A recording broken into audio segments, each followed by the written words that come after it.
feeling, any type of feeling, is a teacher.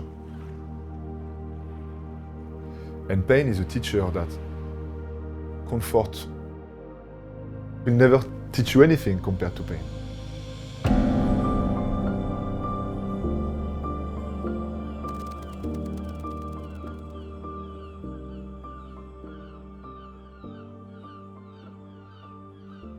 If you want to talk about my life, what I do, I feel like I'm an adventurer within the mind and how it works and how we can find ways to go through life by discovering who we are.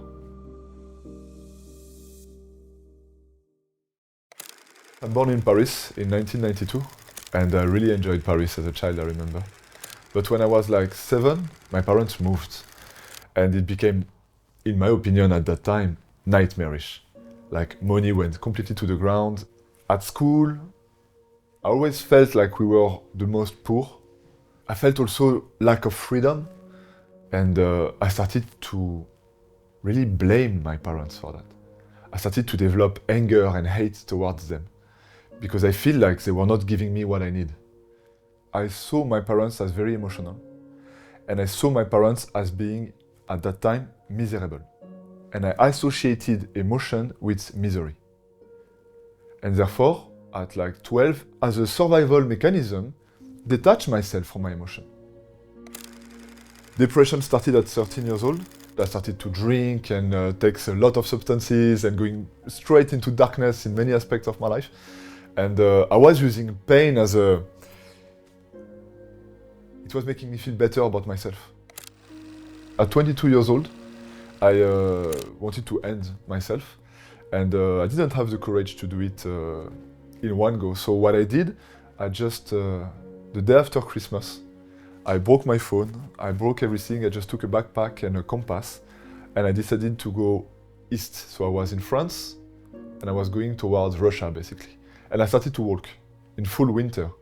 And with me, I had vodka and Xanax. And for months, I just popped Xanax and vodka, just walking on the east side. So through snow, I was sleeping outside. And one night, it's 4 a.m. and I'm in this tent under the snow, it's minus 12.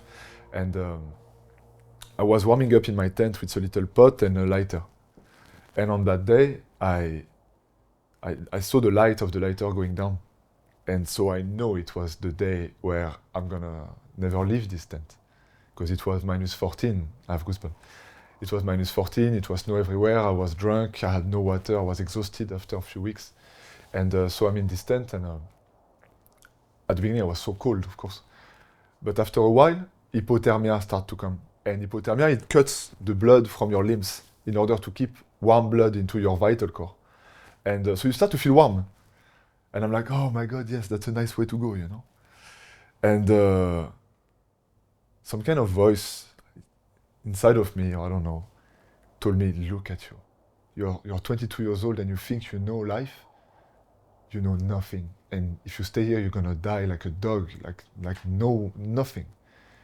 And you think you know. Like, what are you doing, you know? And so I left everything behind me. I packed myself in my yoga mat like this, and I kept on walking. And managed to reach a little bus and then a hotel. And from that day, I was still depressed, but I knew that I had to stay alive. So 4 years later, I'm 26, and life looks okay on paper. I have a girlfriend, I have the nice apartment, I was living in Malta, but I'm super depressed. I take a lot of drugs, a lot of alcohol, and just it goes nowhere. And yeah, a person of my life, my cousin, that was basically one of the only that was still in my life.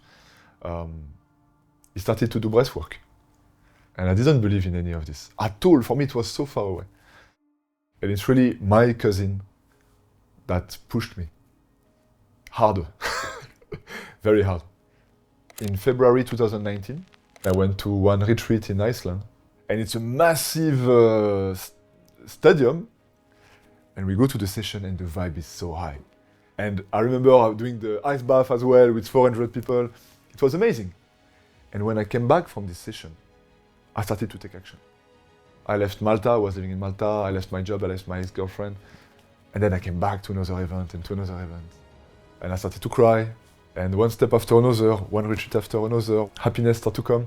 And then I became certified to start to coach. Things took off, people loved what I did, and I kept working on myself. And 6 years later, here I am.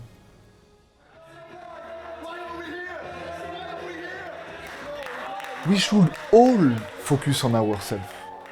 But very soon, when you start to focus on yourself, you realize that you want to focus on others. And therefore, it's like, when I'm nice with you, I do it because it makes me feel good to see you feeling good. So I believe that if you want to help the world, if somehow you have a calling to help people in a way or another, but first make sure that you're feeling okay.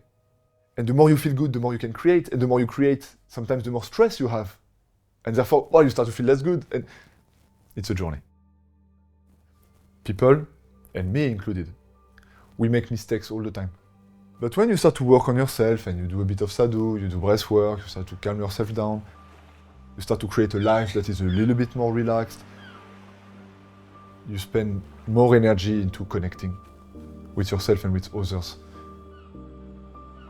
Of course, I speak with confidence because what I say now, I believe in it. But I reflect also on myself, and I hope that in 10 years I will look at myself and say, you didn't know anything.